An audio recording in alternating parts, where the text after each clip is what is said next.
अस्सलाम वालेकुम, welcome to freelance tutor. Academic writing course का पार्ट 4 है। आज इस पार्ट में मैं आपको बताऊंगा कि लिटरेचर रिव्यू क्या होता है और आप लिटरेचर रिव्यू किस तरह लिख सकते हैं। अगर आप अपने किसी क्लाइंट के लिए लिखना चाहते हैं तो किस तरह लिख सकते हैं, या अगर आप स्टूडेंट हैं, आप अपना फाइनल ईयर प्रोजेक्ट के लिए लिखना चाहते हैं, या अगर आप मास्टर के स्टूडेंट हैं तो थीसिस में लिखना चाहते हैं, तो आप किस तरह लिख सकते हैं। लिटरेचर व्यू ये होता है कि जो ऑलरेडी पब्लिश हो चुके हैं पेपर्स वगैरह, जर्नल पेपर, रिसर्च पेपर या कॉन्फ्रेंस पेपर्स वगैरह, तो आपने उस चीज़ का क्या है, उस वहाँ से जो नॉलेज है वो आपने गेन करना होता है, उसका ओवरव्यू लेना होता है। फॉर एग्जांपल आपका कोई भी टॉपिक है तो आपने उस स्पेसिफिक टॉपिक से रिलेटेड जो रिसर्च पेपर ऑलरेडी पब्लिश हो चुके हैं, आपने उन्हें पढ़ना होता है, उनका एक रिव्यू लेना होता है, ताकि आप जो एग्जिस्टिंग जो रिसर्च गैप्स हैं वो आप फाइंड कर सकें। आप जान सकें कि वहाँ पे कौन सी रेलिवेंट थ्योरीज यूज़ हुई हैं, वहाँ पे कौन से जो मेथड्स वगैरह हैं वो यूज़ हुए हैं। अब जो पर्पज़ है लिटरेचर रिव्यू का वो क्या होता है? पर्पज़ इसका ये होता है कि आपने फॉर एग्जांपल कोई टॉपिक सिलेक्ट किया है, तो आप उस टॉपिक से फ़ैमिलियरिटी के लिए, ताकि आपको पता चल सके कि ये टॉपिक क्या है, इसके अंदर क्या चीज़ें यूज़ होती हैं, तो आपको टॉपिक से फ़ैमिलियर होने के लिए आपको लिटरेचर रिव्यू लिखना पड़ता है। आपको इससे मदद मिलती है कि आप अपनी मेथडोलॉजी इससे डेवलप कर सकते हैं, थ्योरेटिकल फ्रेमवर्क जो है वो आप बना सकते हैं। तो और ये है कि आपको मदद मिलती है कि आप अपनी रिसर्च को, जो ऑलरेडी रिसर्च पब्लिश हो चुकी है, उससे आप रिलेट कर सकते हैं इसे। अब आते हैं कि आप लिटरेचर व्यू जो है वो किस तरह लिख सकते हैं। सबसे पहला जो स्टेप है वो आपने क्या करना है, आपने रेलिवेंट जो लिटरेचर है अपने टॉपिक से रिलेटेड उसके लिए सर्च करनी है। उसके लिए आप क्या करेंगे, सबसे पहले अपनी जो रिसर्च प्रॉब्लम है आपने उसे डिफाइन करना है। आपको पता होना चाहिए कि आपने इस रिसर्च क्या करना है, आपका टॉपिक क्या है। फॉर एग्जांपल यहाँ पे मैंने एक टॉपिक लिखा है कि how load forecasting technique can reduce load managing problems.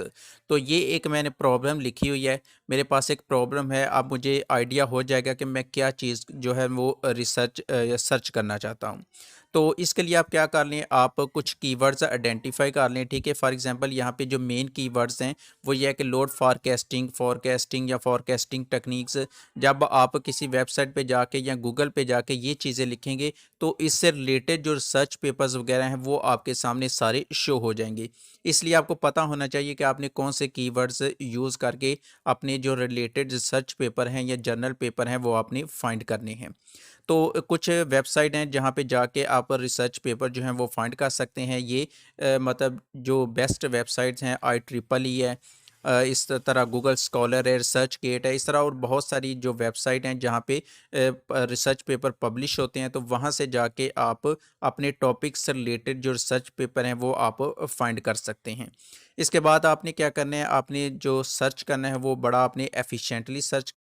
First step में आपने सारे जो रिसर्च पेपर हैं, रिलेटेड जो जर्नल पेपर्स वगैरह हैं वो आपने सर्च कर लिए, आपने रख लिया। अब सेकंड जो स्टेप है इसमें आप क्या करेंगे, आप जो सोर्सेज हैं वो सिलेक्ट करेंगे, एवेल्युएट करेंगे, मतलब जो बिल्कुल आपके टॉपिक से रिलेटेड हैं, बिल्कुल बहुत करीब हैं आपके टॉपिक का। आपने वो वाले जो चीज़ें हैं, वो वाले जो सोर्सेज हैं वो आपने अलग कर लेने हैं।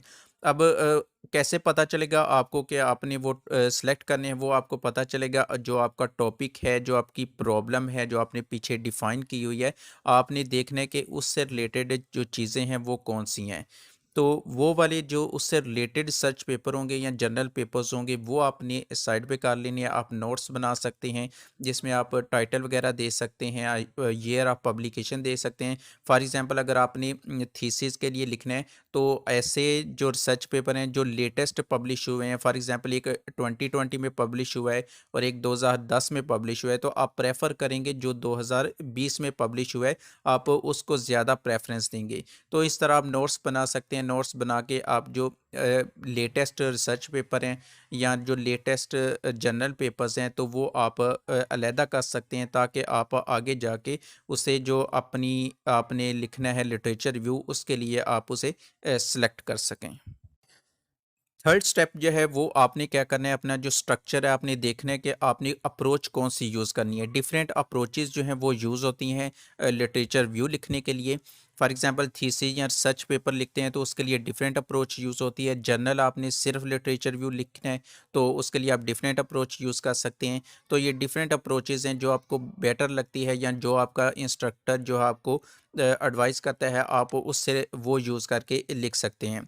यहाँ पे 4 किस्म की जो है वो मैंने लिखी है। एक क्रोनोलॉजिकल है, उसके बाद थीमेटिक है, मेथोडोलॉजिकल है और थ्योरेटिकल अप्रोच है। ये 4 डिफरेंट अप्रोचेज़ हैं जो यूज़ की जाती हैं। जो फर्स्ट क्रोनोलॉजिकल अप्रोच है, इसमें ये होता है कि आपने टाइम के लिहाज से जो अपना रिव्यू होता है वो लिखना होता है। लिटरेचर रिव्यू जो है वो टाइम के लिहाज से, फॉर एग्जांपल ऐसे रिसर्च पेपर जो पहले पब्लिश हुए हैं, फॉर एग्जांपल 2000 में पब्लिश हुए हैं, उनके बारे में आप पहले लिखेंगे, उसके बाद 2001 में जो हैं उनके बाद वो लिखेंगे। तो इस तरह आपने डेट वाइज जो है ना, टाइम के लिहाज से आप जितने भी पेपर अपना जो रिव्यू के अंदर पेपर लिखेंगे तो उन्हें टाइम के लिहाज से लिखते हैं। तो ये हमारे पास क्रोनोलॉजिकल है। इसके बाद थीमेटिक जो है, ये सबसे ज़्यादा यूज़ होता है थीसिस वगैरह में या सर्च पेपर में, यही ज़्यादा यूज़ होता है। थीमेटिक में ये होता है कि आपका एक थीम होता है। फॉर एग्जांपल आपका एक टॉपिक है, तो आपने उस टॉपिक से रिलेटेड जितने भी कोई भी थ्योरीज वगैरह हैं या कोई भी आपके मेथड्स वगैरह हैं, तो वो सारे आप लिख सकते हैं। इस लिटरेचर रिव्यू के अंदर वो आप यूज़ कर सकते हैं। इसके अलावा आगे मेथडोलॉजिकल अप्रोच है। इसमें ये होता है कि जो भी डिफरेंट मेथड्स हैं, आपने कोई भी टॉपिक्स वगैरह सेलेक्ट किया है, तो उसमें जो भी मेथड्स वगैरह यूज़ हुए हैं तो वो आप मेथड वाइज जो है वो लिख सकते हैं। फॉर एग्जांपल फर्स्ट मेथड जब यूज़ हुआ था, उसके बाद सेकंड मेथड कौन सा इस के लिए यूज़ हुआ है आपके टॉपिक से रिलेटेड, इस तरह वो आप सारा लिख सकते हैं। जो फोर्थ है वो है हमारे पास थोरेटिकल स्ट्रक्चर। तो थ्योरेटिकल स्ट्रक्चर में भी ये है कि आप थ्योरेटिकल जो अप्रोच है, इसमें ये है कि आपने जो भी लिटरेचर व्यू लिखना होता है उसमें आपने थ्योरेटिकल जो फ्रेमवर्क है ना, वो उस लिहाज से आपने सारा यहाँ पे जो है वो तरतीब देना होता है। आपने जो भी थ्योरेटिकल के लिहाज से अपना जो लिटरेचर व्यू है वो आप लिखेंगे। तो जस्ट यहाँ पे 4 जो हैं वो अप्रोचेज़ मैंने आपको बताई हैं। जो मेन सबसे ज़्यादा अप्रोच यूज़ होती है यहाँ पे लिटरेचर रिव्यू में, वो थीमेटिक जो अप्रोच है ये यूज़ होती है। इसमें जस्ट ये होता है कि आपका जो टॉपिक होता है, आपने उस टॉपिक से रिलेटेड जो भी जर्नल पेपर्स या रिसर्च पेपर फाइंड करते हैं तो वो आप यहाँ पे यूज़ कर सकते हैं। उसमें कोई भी नहीं है कि वो किस डेट को पब्लिश हुआ या उसमें मेथड कौन सा यूज़ हुआ है। तो जस्ट आपने थीम से रिलेटेड जो भी इंफॉर्मेशन होती है वो आप लिटरेचर रिव्यू में जाके लिख सकते हैं। आपने सारा प्रोसेस कर लिया। आपने जो अपनी लिटरेचर रिव्यू के लिए रिसर्च पेपर या जर्नल पेपर वगैरह थे वो आपने सब फाइंड कर लिए हैं। अब फाइनल जो प्रोसेस है वो ये है कि आपने अपना जो लिटरेचर रिव्यू है वो आपने लिखना है। अब क्वेश्चन ये है कि लिटरेचर रिव्यू के अंदर आप लिखेंगे क्या। आपने जस्ट ये लिखना है कि आप एक रिसर्च पेपर पढ़ते हैं, वो सारा आप डिटेल से पढ़ते हैं, उसके अंदर जो मेन पॉइंट्स हैं, मेन जो चीज़ें हैं, वो आप अपने लिटरेचर रिव्यू में लिखते हैं। फॉर एग्जांपल ये एक समरी की तरह हो जाता है कि आपने एक रिसर्च पेपर पढ़ा 10-15 पेजेस का, तो उसकी जो समरी है 1-2 पैराग्राफ में, वो आप जाके लिटरेचर व्यू में लिख देते हैं। उसके main points, for example method कौन सा यूज़ हुआ है, यहाँ पे इसके रिजल्ट किस तरह आए हैं, तो इस तरह की जो चीज़ें हैं वो आप जाके लिटरेचर व्यू में लिखते हैं। तो लिटरेचर व्यू की जो लेंथ होती है वो कितनी होनी चाहिए, वो ये है कि आपके पेपर का जो साइज़ है, आपने थीसिस लिखना है फॉर एग्जांपल 100 पेजेस का, तो ये उस साइज़ पे डिपेंड करता है। एक थीसिस है 50 पेजेस का, एक थीसिस है 100 पेजेस का, तो वो दोनों की जो लेंथ है वो डिफरेंट होगी। ये ऑलमोस्ट जो होता है ना, तकरीबन 20 से 30% टोटल जो पेपर होता है ना वो इसका साइज़ होता है। फॉर एग्जांपल एक पेपर है 15 पेजेस का, तो उसमें तकरीबन 2.5 से 3 पेज जो है वो लिटरेचर व्यू लाजमी होगा। इसी तरह अगर थीसिस होता है तकरीबन 100 पेजेस का, तो उसमें तकरीबन 25 से 30 पेजेस जो हैं वो आपका लिटरेचर व्यू होता है। तो यहाँ पे मैंने आपको सारा बता दिया कि आप किस तरह लिटरेचर व्यू लिख सकते हैं। बड़ा आसान सा काम है, जस्ट आपने अपना टॉपिक डिफ़ाइन करना है। अगर आप फ्रीलांसिंग में हैं तो ये टॉपिक जो है आपको डिफ़ाइन मिलता है। आपको जो आपका क्लाइंट होता है वो ज़्यादातर आपको ये टॉपिक दे देता है, ठीक है। जस्ट आपने वो टॉपिक लेके आपने डिफरेंट जो वेबसाइट मैंने आपको बताई हैं वहाँ पे जाके आप सर्च करेंगे। तो सर्च करके आप जो रिलेटेड पेपर्स हैं, जर्नल पेपर्स हैं या कॉन्फ्रेंस पेपर हैं, वो आप डाउनलोड कर लेंगे और उसके बाद आप उसे पढ़ें, डिटेल से पढ़ें सारे पेपर को, और उसके बाद जो मेन पॉइंट्स हैं वो आप जाके लिखेंगे। तो इस तरह आपका जो लिटरेचर व्यू है वो आपका कंप्लीट हो जाएगा।